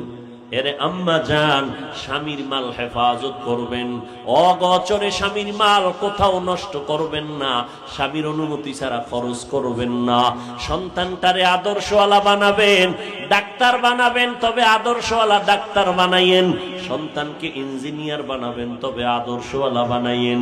আপনার সন্তানের ব্যবহারে যেন কোনো আলেমরা কষ্ট না পায়, আপনার সন্তানের আচরণে যেন এলাকার মুরব্বীরা কষ্ট না পায়, আপনার সন্তানের আচরণে যেন কোনো বন্ধু বান্ধবরা কষ্ট না পায়। ও নবীর উম্মতের দল, আল্লাহ পাক রব্বুল আলামিন এই জন্যই তো আল্লাহ রব্বুল আলামিন বলেন, আমি আগে কোরআন শিখাইয়া তারপরে মানুষ বানাইছি, আগে মানুষ বানাইয়া কোরআন শিখাইছি বলেন নাই। কারণ আমার কাছে বংশগত মানুষের দাম নাই, জন্মগত মানুষের দাম নাই, আমার কাছে গুণগত মানুষের দাম। গুণের মানুষ যদি হতে পারেন আম্মা জান, গুণের মানুষ যদি হতে পারেন, জিন্দেগি দুনিয়াও সফল, আখিরাতও সফল। গুণটা কি? রাহমাতুল লিল আলামিনের আদর্শের গুণে চলবেন। আম্মা জান, কত মর্যাদা আপনাদের। আপনার সন্তানগুলো যদি দিনদার হয়, আদর্শওয়ালা ডাক্তার হয়, একটা সন্তানের দ্বারাই সম্ভব দুনিয়ার সব অন্ধকার দূর করা সম্ভব। এসপি সাহেব ছুটি নিয়ে বাড়িতে চলে গেলেন এক সপ্তাহের জন্য। খানার টেবিলে বসছেন, খানা খাইয়া বিকাল বেলা চলে যাবেন, কালকে অফিস ধরবেন। আম্মাজান খানার টেবিলে বলে, বাবা আমি কোন দিন মরে যাই, বুড়া হয়ে গেছি, আমার একটা বিদায় বেলা আবদার রাখবা নারী, রাখবা নাকি বলো? এসপি সাহেব খানার টেবিলে বলে, আম্মাজান আপনি আমাকে আদেশ দেন, আমার জীবন দিয়া হলো আমি রক্ষা করব। আমি হাফিজুর রহমান সহ হাজারো আলেম তারে বয়ান করিয়া যে উপকার না হইল, আম্মাজানের 1 মিনিটের কথা এসপি সাহেব পুরা বুজুর্গের মতো অন্ধভক্ত হয়ে গেল। আম্মাজান কয়, সন্তান আল্লাহ তোমাকে সম্মানের চেয়ার দান করেছেন, তুমি যতদিন সম্মানের চেয়ারে থাকবা, আমি মায়ের অনুরোধ, জীবনে তুমি গরিবের উপরে জুলুম করবা না, মিথ্যা কথা বলবা না, আর হালাল ছাড়া হারাম টাকা কখনো হাত দিয়া ধরবা না। আমি মা দোয়া করে গেলাম, আল্লাহ তোমার সম্মান আরো বাড়াবে, ইজ্জত বাড়াবে। খানার টেবিলে এসপি সাহেব মায়ের সাথে কথা দিয়া কয়, আম্মা জান মরিয়া গেলে যাব, আপনার কথা আমি রক্ষা করবই করব। এবার মায়ের থেকে বিদায় নিয়া এসপি সাহেব যখন নরসিংদীর চেয়ারে বসলো, বসার পরে টাকার বস্তা ডান বাম থেকে আসতেছে, আসা মাত্রই মায়ের কথা স্মরণ হয়ে গেছে। ধমক দিয়া বলে, তাড়াতাড়ি এখান থেকে টাকার বস্তা সরাও, না খাইয়া থাকলেও জীবনে হারাম খাবো না। আম্মা জানের কথা মনে পড়ে গেছে। একজন গরিব কয়, স্যার আমি গরিব, আমার টাকা নাই, আমারে একটা মানুষ বড় জ্বালাতন করে। এসপি সাহেব বলে, আমার পকেটের টাকাও যদি লাগে তোমার উপকারের জন্য আমি দাঁড়ায় গেছি। মায়ের ওয়াজটা তখন কাজে লেগে গেছে। একটা কথা জবানে মিথ্যা বলে না, এই রকম এসপি নাই, অভাব নাই। এই জন্য আম্মা জানদারে বলবো, এরে আম্মা জান, সন্তানকে ডাক্তার বানাবেন, ইঞ্জিনিয়ার বানাবেন, তবে আদর্শওয়ালা বানাইয়েন। আম্মা জান, আপনার সন্তানের দ্বারা যেন দুনিয়ার মানুষ উপকার পায়, আর উপকার পাইলে সবাই দোয়া করবে। দোয়ার অংশ আপনি মা কবরে কিয়ামত পর্যন্ত পেতে থাকবেন। ও আল্লাহর বান্দা বান্দিরা, আল্লাহ বলেন আমার কাছে গুণের মানুষের বড় দাম, গুণের মানুষ ছাড়া আমি কাউকে জান্নাত দিব না। এবার গুণের মানুষ কেমনে হওয়া যায়? মাইকওয়ালা মাইক বানাইছে আওয়াজ দেওয়ার জন্য, যেই জিনিসটা যেই কাজে ব্যবহার করার জন্য বানায়, ওই কাজটাই হলো ওই জিনিসের গুণ। ঘড়িওয়ালা বানানোর সময় ঘড়ি বানাইছে টাইম দেওয়ার জন্য, টাইম দেওয়া ঘড়িটার গুণ। বাতিওয়ালা বানানোর সময় বাতিটা বানাইছে আলো দেওয়ার জন্য, আলো দেওয়া বাতির গুণ। মাইকের গুণ আওয়াজ দেওয়া, বাতির গুণ আলো দেওয়া। ও আল্লাহর বান্দা, আল্লাহ মানুষ কেন বানাইছেন? আল্লাহ বলেন, মা খালাকুতুল জিন্না ওয়াল ইনসা ইল্লা লিয়াবুদুন।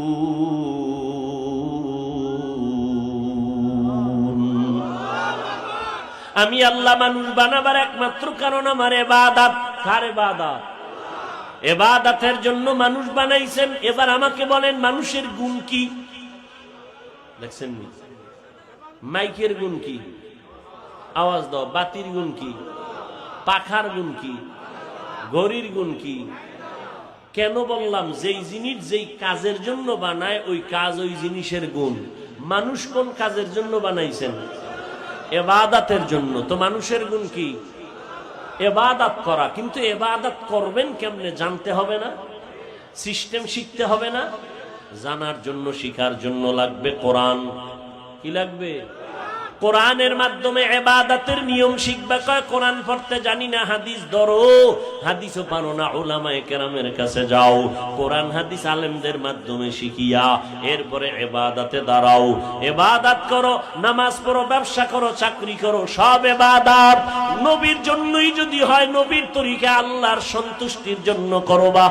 ব্যবসা করো ইবাদত, চাকরি করবা ইবাদত। আর ইবাদত করলেই তুমি গুণের মানুষ। গুণের মানুষ হইলে তুমি বিনা হিসাবে জান্নাত। গুণের মানুষ হইতে হলে লাগবে ইবাদত। ইবাদত শিখতে হলে লাগবে কোরআন। কোরআন বুঝতে হলে লাগবে উলামায়ে কেরাম। আল্লাহ এই দিকে ইঙ্গিত করে বলেন, আমি আগে মানুষ বানাই নাই, আগে কোরআন শিখাইছি, তারপরে মানুষ বানাইছি। অর্থাৎ যারা কোরআনের মাধ্যমে ইবাদত শিখে ইবাদত করবে তারা গুণের মানুষ। আর এই গুণের মানুষের জন্য আমি আল্লাহ জান্নাত বানায় রাখছি। ও আল্লাহর বান্দারা, যারা গুণের মানুষ হবে এরা টাকার মায়া না, খাওয়ার মায়া না, সব এই ময়দানে বসে আছে কেন? এরা সব গুণের মানুষ। আল্লাহর কাছে কান্নাকাটি করবে আর খানার মধ্যেও সুন্নত অনুযায়ী খাবে। যারা গুণের মানুষ না এরা বাম হাতে খাবে, বাম হাতে পান করবে, চিন্তাও নাই। হাঁটবে গরুর মতো, চাটবে, চিন্তা নাই। গুণের মানুষটা বাম হাতে কিছু পান করবে না, ডান হাতে পান করবে। এক গ্লাস পানি নিয়া 3 নিঃশ্বাসে পানিটা পান করবে। গুণের মানুষ যারা, এরা ঘুমাইতে গেল ভালো বিছনা তালাশ করবে। এরা কোথাও স্থান জায়গা গেলে নিরাপদ জায়গা খুঁজবে। যারা গুণের মানুষ না এরা রাস্তার যেখানে সেখানে দাঁড়াইয়া প্রস্রাব করবে। মানুষের কষ্ট হলে কি না হলো চিন্তা করবে না। আর যারা গুণের মানুষ এরা মানুষের চলাচলের পথকে আটকায়া দিবে না, কষ্ট পাবে মতো কোনো কাজ করবে না। গুণের মানুষগুলো ঘুমানোর সময় ডান কাতে ঘুমাবে, খানার মধ্যে বিসমিল্লাহ পড়ে খাবে, সুন্দরভাবে আল্লাহর মোহাব্বত নিয়ে খাবে, একটা খানা ফালাবে না। আর যারা গুণের মানুষ না, পশু যেমন কিছু খাইয়া ফালায়া দেয়, এই রকম যারা কিছু মানুষ খায় আর ফালায়া দেয়, খায় আর ফালায়া দেয়, এরা এমন কেন করে? পশুর চরিত্র। কারণ এদের মধ্যে মানুষের গুণ এখনো অর্জন হয় নাই। আল্লাহ কয় আর রহমান আল্লামাল কুরআন খালাকাল ইনসান। আমি এমন রহমান, কোরআন শিখাইছি, মানুষ বানাইছি। অর্থাৎ গুণের মানুষ যারা হবে আমি আল্লাহ তাদেরকে জান্নাত দিয়া দিব। ও আল্লাহর বান্দারা, গুণের মানুষ তৈরি করার একমাত্র ফ্যাক্টরি হলো কোরআনের মাদ্রাসা। কোরআনের মাদ্রাসা। বলবে হুজুর আমরা কি তাহলে স্কুল কলেজ বাদ দিয়া মাদ্রাসায় যাব? না রে বাবা না, তুমি স্কুলে পড়ো, তোমার তো ওখানে কেউ 24 ঘন্টা বেঁধে রাখে নাই। আলেমদের সাথে সম্পর্ক রাখো, আল্লাহওয়ালাদের নেক দোয়া নিয়ে চলো। কারণ কিয়ামতের আগ মুহূর্ত পর্যন্ত আর আমরা নবী পাবো না, আবু বকরকে পাবো না, ওমরকে পাবো না, ওসমানকে পাবো না, আলীকে পাবো না রাদিয়াল্লাহু আনহুম আজমাইন। আমাদের মাযহাবের ইমাম আবু হানিফা রাহমাতুল্লাহ আলাইহিকে পাবো না। আমরা সব এতিমের মতো হয়ে গেছি। কিয়ামত পর্যন্ত ওই আবু বকরের বরকতটা কাদের থেকে নিব? ওমরের দিকে তাকাইয়া যে বরকত, ওই বরকত আমরা কেমনে পাবো? একমাত্র উলামায়ে কেরাম কিয়ামত পর্যন্ত তাদের স্থানে দায়িত্ব পালন করবেন। এজন্য উলামায়ে কেরামের দোয়া নাও, দেখা হলে সালাম দাও, দেখা হলে দোয়া নাও। আলেমদের পরামর্শ নিয়া ঈমান আমল দুরুস্ত করো। আর ওদিকে মা বাবার দোয়া নিয়ে চলতে থাকো। মা যদি মাথায় হাত দিয়া দোয়া করে দেয়, সাথে সাথে আরশে আজিমে কবুল হয়ে যাবে। ও যুবকেরা, ওই মা বাবার দোয়া ছাড়া সামনের পথ অন্ধকার হয়ে যাবে। ও আল্লাহর বান্দারা, আজকে অনেকে মনে মনে ভাবতেছে নবীর তরিকে মতো চলতে গেলে স্বাধীনতা থাকবে না। ও বাবা, আজকে তুমি কি মনে মনে ভাবতেছো হুজুরদের কথা মিথ্যা, কোরআন মিথ্যা? না রে বাবা, না। আল্লাহর কোরআন সত্য, একটা মিথ্যা কথাও নাই। আজকে তোমার পায়ে ধইরা ধইরা বয়ান করার পরেও, তাবলিগওয়ালাদের বয়ান, জুমার দিন খতিব সাহেবদের বয়ান, আমাদের বক্তাদের বয়ান, এত বয়ানের পরেও তুমি টুপি পরতে চাও না, তুমি দাড়ি রাখতে চাও না, নামাজ পড়তে চাও না, মা বাবার খেদমত করতে চাও না। কেন? তুমি আবার আমারে যুক্তি দিয়া দাঁড় করায় রাখো, হুজুর আপনি বুঝেননি কি? টুপি মাথায় দিলে মাথা গরম লাগে, দাড়ি রাখলে যৌবনের ভাব থাকে না, এত বড় লম্বা জামা পরলে শরীরটা গরম লাগে। ও বাবা, তুমি কি এই বুদ্ধিটা আমাকে দাও? আমার কি বুঝ নাই? আমার কি মাথা খারাপ? এই টুপির কারণে তো মাথা গরম আমারটাও লাগে, এই জামার কারণে শরীর গরম তো আমারটাও লাগে। আসতেছে শীতের রাত, ফজরের সময় ঠান্ডা পানি দিয়ে ওযু বানাইয়া নামাজ পড়তে কত কষ্ট। আজকে আমারে কিন্তু কেউ বাধ্য করে নাই, আমার আব্বারও ক্ষমতা ছিল না। আমি যদি দাড়ি কাইটা প্যান্ট শার্ট পইরা রাস্তায় মাস্তানি করতাম, আমাকে কেউ বাধা দিয়ে ফিরাইতে পারতো না। আমি কিন্তু এরপরও টুপি মাথায় দিলাম, দাড়ি রাখলাম, পর্দা করি, হালাল খাই, আমাকে কেউ বাধ্য করে নাই, কেউ বলে নাই, এবং কেউ লোভও দেখায় নাই যে টুপির কারণে সরকার আমারে পুরস্কার দিবেনি। কথা বল না কেন? বরং এই টুপির কারণে কত গালি, দাড়ির কারণে কত গালি। কওমি মাদ্রাসায় পড়ছি, কত বাজে কথা কয়। এই মাদ্রাসায় পড়ে কোনো লাভ নাই, তাবলিগে গিয়ে কোনো লাভ। শোনার পর এরপরও বাবা টুপিটা ফালাই না, এরপরও দাড়িটা কখনো ফালাই না, লম্বা জামা কখনো ফালাই না। ও বাবা, এক ওয়াক্ত নামাজও বাদ দেই না। কারণটা কি জানো? আমার পীরের গোলামি করতে আসি নাই, আমি পীরের হুকুমে টুপি ফালাই না, ব্যাপারটা এমন না। আমি মাওলার কোরআন পড়ে দেখলাম এই কোরআনে কোনো মিথ্যা কথা নাই। ১৫০০ বছর পর্যন্ত কত বড় বড় পণ্ডিতেরা ভুল বের করার অপচেষ্টা করলো, একটা ভুল বের করতে পারে নাই। বরং শেষ পর্যন্ত বহু বিধর্মীরা কালেমা পড়ে মুসলমান হয়ে গেল। ও যুবক, আল্লাহর কোরআন পড়িয়া অন্তরটা এত মজবুত করেছি, যদি তুমি বলতে পারতা যে তোমার পায়ে হাত দিলে তুমি আর দাড়ি কাটবা না, নামাজ ছাড়বা না, আমি তোমার পায়ে হাত দিতাম নিচে নাইমা, আমি এতটুকু পর্যন্ত তৈয়ার হয়ে আর চলি। ও বাবা, তোমারে কিন্তু আমি বলি না কওমি মাদ্রাসায় না পড়লে গুনাহ হবে, তাবলিগে না গেলে জাহান্নামে যাইবা, পীরের কাছে না গেলে তুমি জাহান্নামী হয়ে যাবা, এমন কিন্তু বলি নাই। পাঁচকল্লি টুপি মাথায় না দিলে তোমার গুনাহ হবে, একবারও বলি নাই। আমি কিন্তু তোমাকেই তোমার রাস্তায় রেখেই কথা বলছি। স্কুলে পড়ো, কলেজে পড়ো, বাধা নাই। 5 বেলার নামাজ পড়ো, মা বাবার দোয়া নাও, আলেমদের পরামর্শ নাও। ও যুবক, একটু বিবেক দিয়ে আমাকে জবাব দাও। তোমার মতো যুবক জীবনে মাদ্রাসায় পড়ে নাই, স্কুল কলেজে ভরিয়া 5 বেলার নামাজ ঠিক মতো আদায় করে, একটু সত্য কথার সাক্ষী দাও, আছে না নাই? তুমি তোমার বিবেকটাকে জিজ্ঞাসা করো, তুমি কেন পারো না? তোমার মতো যুবক র্যাব, আর্মি, পুলিশ, বিডিআর এর চাকরি করে, চেয়ারম্যান, মেম্বার, এমপি, মন্ত্রী, 5 ওয়াক্ত নামাজি, অভাব নাই, তুমি কেন পারো না? রাস্তায় গাড়ি চালায় কত ড্রাইভার নামাজ ছাড়ে না, তুমি কেন পারো না রে বাবা? জমিনের মধ্যে কৃষি কাজ করে, গামছা বিছাইয়া নামাজ পড়ে, তুমি কেন পারো না? ও যুবক, নদীর মধ্যে মাছ ধরে, নৌকায় বসে নামাজ পড়ে, তারপর এক বেলার নামাজ বাদ দেয় না। ও বৃদ্ধ বাবাজিরা, আপনাদের মতো কত বুড়া মানুষ লাঠি দিয়া টোকাইয়া টোকাইয়া মসজিদে গিয়া 5 বেলার নামাজ পড়ে, আপনি বুড়া কেন পারেন না? ও পর্দার আড়ালের মা, আপনার মতো কত মা 5 বেলার নামাজ পড়ে, তাহাজ্জুদ পড়ে, এবং স্বামীর মাল হেফাজত করে, সন্তানগুলোকে আদর্শওয়ালা বানানোর মেহনত করে। মা, এরকম মা এই এলাকায় আছে না নাই? ভিন্ন মাদেরকে বলবো, আপনারা কেন পারবেন না রে মা? কয়দিন আর দুনিয়ায় বাঁচবেন?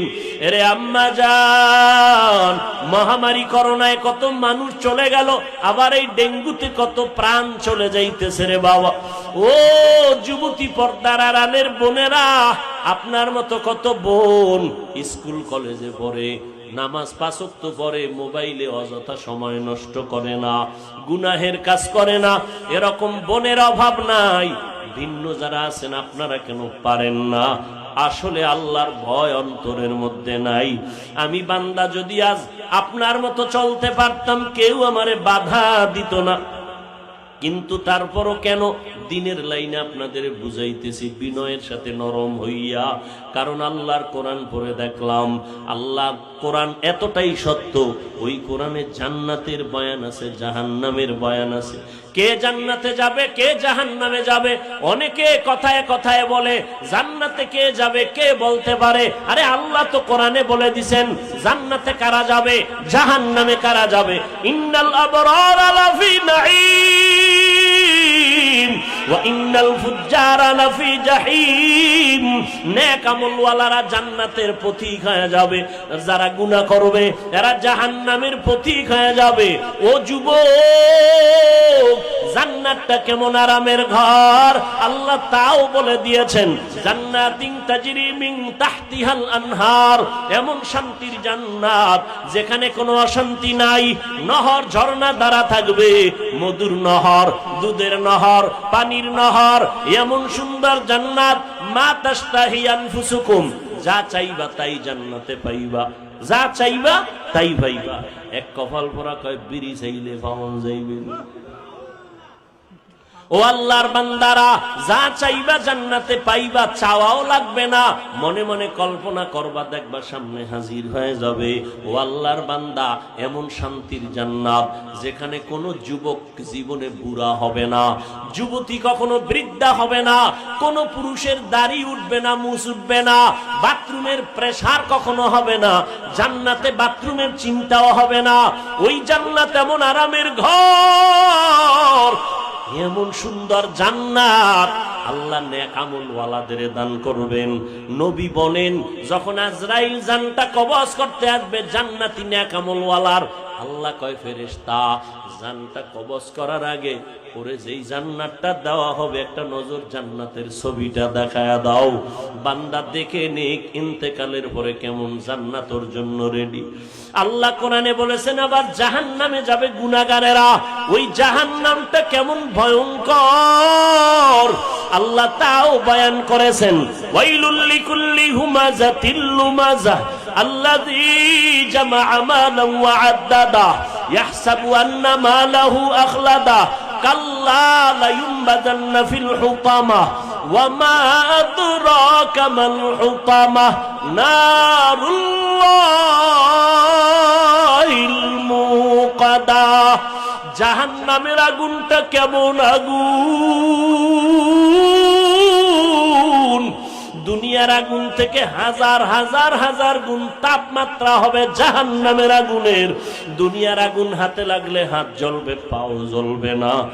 জাহান্নামের আগুনে তো ভয়ঙ্কর তেজাল আগুন হবে।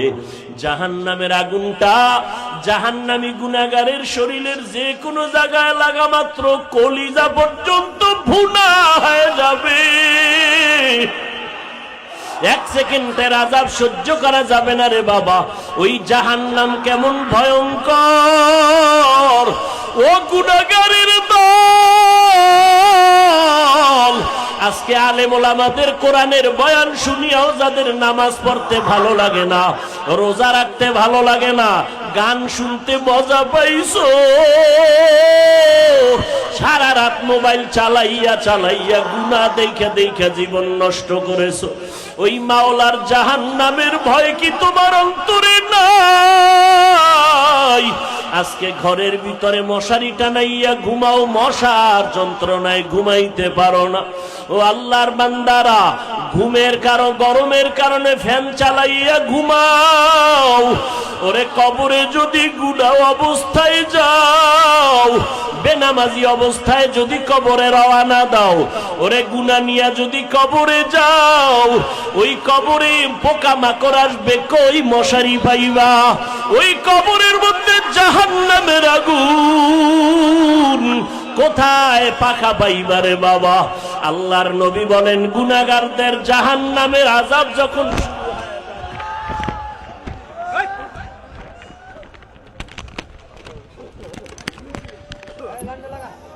ভাইরা আমার, যখন কবরের আযাবটা শুরু হয়ে যাবে, ও আল্লাহর বান্দারা, এগুলো সহ্য করার মতোই না। যারা 24টা ঘন্টা জাহান্নামের ধ্যান করে, ধারণা নিয়ে চলে, এরা জাহান্নামকে ভয় যখন অন্তরে ঢুকিয়া যায়, তখন আর নিজেরে কন্ট্রোল করতে পারে না রে বাবা। নিজের মধ্যে যদি একটু জাহান্নামের ভয় থাকতো, তুমিও চোখের পানি ছেড়ে কান্না করতা। এমন এক মজলিসে বসছো, আল্লাহ পাক দয়ার মালিক তওবার দরজা খুলে রাখছেন। ও বান্দা, তওবার দরজায় ফিরিয়ে আসো। আল্লাহ পাক কত দয়ার মালিক।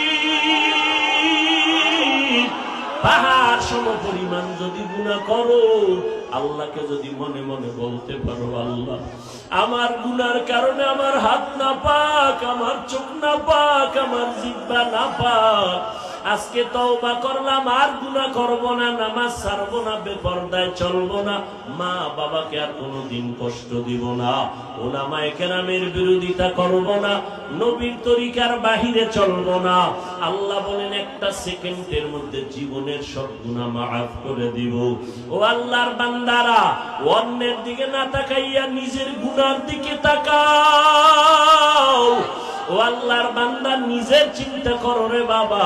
একটু চিন্তা যদি করো, তোমার উপরে যদি এখন কেউ খবর দেয় পুলিশ তোমার বাড়ি আসতেছে তোমাকে গ্রেফতার করার জন্য, তুমি কিন্তু এখনো পুলিশকে দেখো নাই, শোনা মাত্র তোমার ভয়, তুমি পালাবার জন্য এদিকে সেদিকে দৌড়াইতে থাকবা, সামনে পানি পাইলে ঝাঁপ দিবা।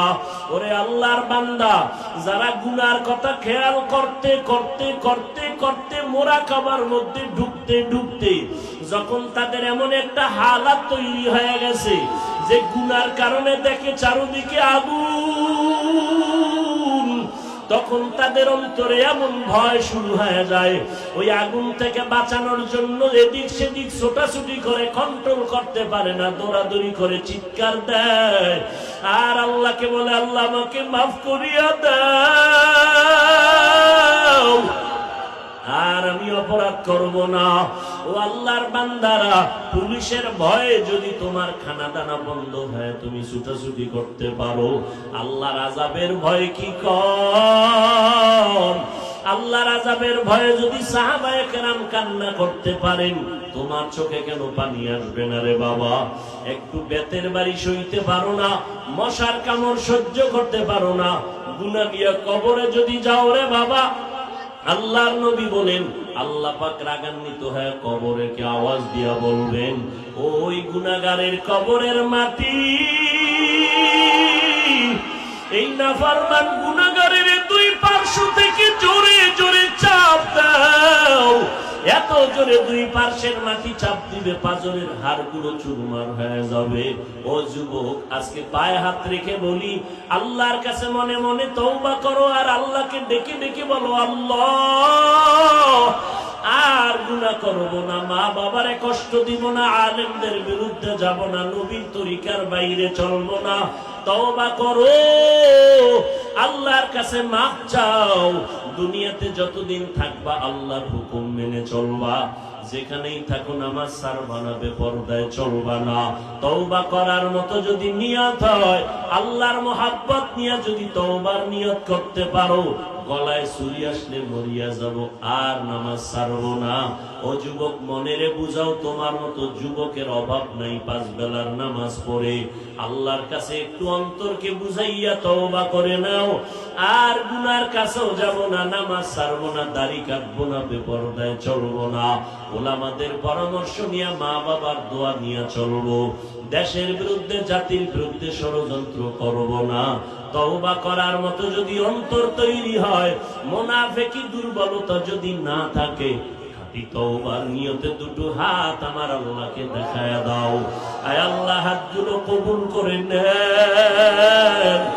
আয় আল্লাহ, আমরা তওবার নিয়তে হাত তুলেছি, আর গুনাহ করব না রে আল্লাহ। আমাদের তওবা কবুল করে নেন, তওবার উপরে মজবুত হইয়া চলার মতো তৌফিক দান করেন, আমিন। আলহামদুলিল্লাহি রাব্বিল আলামিন। আল্লাহুম্মা ইন্না নাসআলুকা রিযাকা ওয়াল জান্নাহ ونعوذ بك من سخطك والنار. الحمد لله رب العالمين والصلاة والسلام على سيد الأنبياء والمرسلين وعلى آله وأصحابه أجمعين. اللهم إنك عفو كريم تحب العفو فاعف عنا. اللهم إنا نسألك رزاك والجنة. اللهم إنا نعوذ بك من البرص والجنون والجذام وسيء الأسقام. সকলেরই দরজা হইতে ফিরিয়া না আপনার দরজায় রইলা পড়িয়া জীবনে না করিলাম বন্দেগী গুনাহ করে কাটাইলাম জিন্দেগী গুনাহ করে কাটাইলাম জিন্দেগী তওবা করে আবার তওবা ভাঙিলাম তওবা করে আবার তওবা ভাঙিলাম অবশেষে খাঁটি তওবা করি অবশেষে খাঁটি তওবা করিলাম আদর করিয়া মানুষ বানায়া কেমনে দিবা জাহান্নামে ফালায়া বান্দা যখন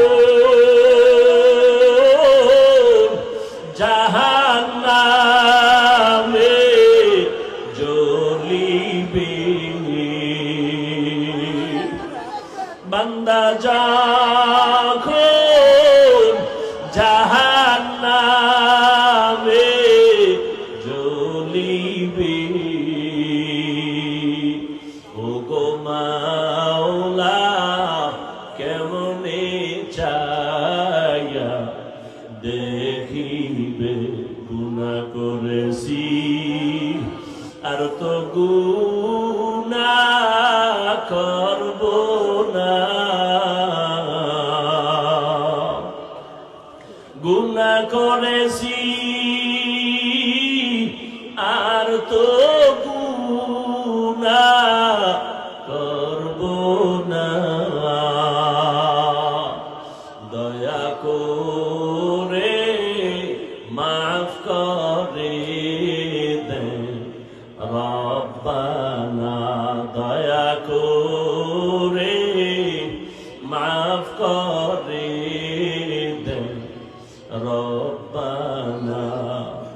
আয় আল্লাহ কুদরতের নজর দিয়ে তাকায়া দেখেন কত উলামায়ে কেরামরা হাজির, কত মুরব্বী হাজি সাহেব, কত ব্যবসায়ী, কত চাকরিজীবীরা হাত তুলেছেন। আয় আল্লাহ পর্দার আড়ালে কত মা বোনেরা হাত তুলেছেন। আয় আল্লাহ কত যুবক, কত ছাত্র ভাই। আয় আল্লাহ আমরা সবাই গুনাহ করে ফেলেছি। গুনার কারণে আমার হাত না পাক, আমার চোখ না পাক, আমার জিহ্বা না পাক। তওবার নিয়তে হাত তুলেছি, আর গুনাহ করব না। আয় আল্লাহ দয়ার নজরে আমাদের সবার জীবনের সমস্ত গুনাহগুলো মাফ করে দেন। আয় আল্লাহ, গুনার কারণে বেজার হয়ে খালি ফিরাইয়া দিয়েন না। আয় আল্লাহ, আপনি যদি ফিরাইয়া দেন, গফফার নামটা কাদের জন্য আপনি রাখছেন? আমাদের গুনাহ যদি ক্ষমা না করেন, সত্তার নামটা কেন রাখছেন? আমরা আপনার আদরের নবীর উম্মত। আয় আল্লাহ, মেহেরবানি করে আমাদের মাফ করে দেন। গুনার কারণে দিলটা পাথর, চোখে পানি নাই, কান্নাওয়ালা চক্ষু দান করেন আল্লাহ। জিকিরওয়ালা জিহ্বা দান করেন, আখিরাতের ফিকিরওয়ালা কলব দান করেন। ও আল্লাহর বান্দারা, চোখের পানি ছেড়ে আল্লাহকে ডাকো। ওরে চোখের পানির বড় দাম, ওই ফিলিস্তিনের দিকে তাকাইয়া দেখো। মায়ের সামনে বাচ্চাকে জবাই করা হয়, বাচ্চার সামনে মা হারা যায়। রক্তের বন্যার চোখের পানি, চিকিৎসা পায় না, খানা নাই, বাচ্চাগুলো কাঁদে, পানি দাও, পানি।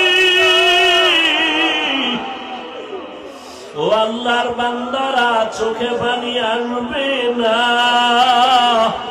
ও আল্লাহ, কুদরতের নজর দিয়ে তাকাইয়া দেখে আমার ওই ফিলিস্তিনের মুসলমান ভাই, আমার মা, আমার বোনেরা, ভাইরা, কত কষ্টের কান্না। আয় আল্লাহ, জালেমদের তামাশা দেখে আপনার কি মায়া লাগে না রে মালিক? মেহেরবানি করে জালেমদেরকে আপনি চরম শিক্ষা দিয়ে দেন। আয় আল্লাহ, মুসলমানের উপরে রহমতের চাদর বিছায়া দেন। আয় আল্লাহ, জালেমদের জুলুম থেকে মুসলমানের ঈমান আমল ইজ্জতের হেফাজত করেন আল্লাহ। সারা দুনিয়াবাসীকে আপনি মাফ করে দেন। আয় আল্লাহ, প্রবাসে যারা আছে সবাইকে হেফাজত করেন। বাংলাদেশ শান্তির দেশ বানায় দেন। আয় আল্লাহ, প্রশাসনিক ভাবে বান্দা যখন জাহান্নামে জ্বলিবে, ও গো মাওলা, কেমনে চাইয়া দেখিবে গুনাহ করেছি, আর তো গুনাহ করব না। গুনাহ করেছি, আর তো গুনাহ করব না। দয়া করে মাফ করে দেন রব্বানা, দয়া করে মাফ করে দেন রব্বানা। আয় আল্লাহ, কুদরতের নজর দিয়ে তাকায়া দেখে কত উলামায়ে কেরামরা হাজির, কত মুরব্বী হাজি সাহেব, কত ব্যবসায়ী, কত চাকরিজীবীরা হাত তুলেছেন। আয় আল্লাহ, পর্দার আড়ালে কত মা বোনেরা হাত তুলেছেন। আয় আল্লাহ, কত যুবক, কত ছাত্র ভাই। আয় আল্লাহ, আমরা সবাই গুনাহ করে ফেলেছি। গুনার কারণে আমার হাত না পাক, আমার চোখ না পাক, আমার জিহ্বা না পাক। তওবার নিয়তে হাত তুলেছি, আর গুনাহ করব না। আয় আল্লাহ, দয়ার নজরে আমাদের সবার জীবনের সমস্ত গুনাহগুলো মাফ করে দেন। আয় আল্লাহ, গুনার কারণে বেজার হয়ে খালি ফিরাইয়া দিয়েন না। আয় আল্লাহ, আপনি যদি ফিরাইয়া দেন, গাফফার নামটা কাদের জন্য আপনি রাখছেন? আমাদের গুনাহ যদি ক্ষমা না করেন, সত্তার নামটা কেন রাখছেন? আমরা আপনার আদরের নবীর উম্মত। আয় আল্লাহ, মেহেরবানি করে আমাদের মাফ করে দেন। গুনার কারণে দিলটা পাথর, চোখে পানি নাই, কান্নাওয়ালা চক্ষু দান করেন আল্লাহ। জিকিরওয়ালা জিহ্বা দান করেন, আখিরাতের ফিকিরওয়ালা কলব দান করেন।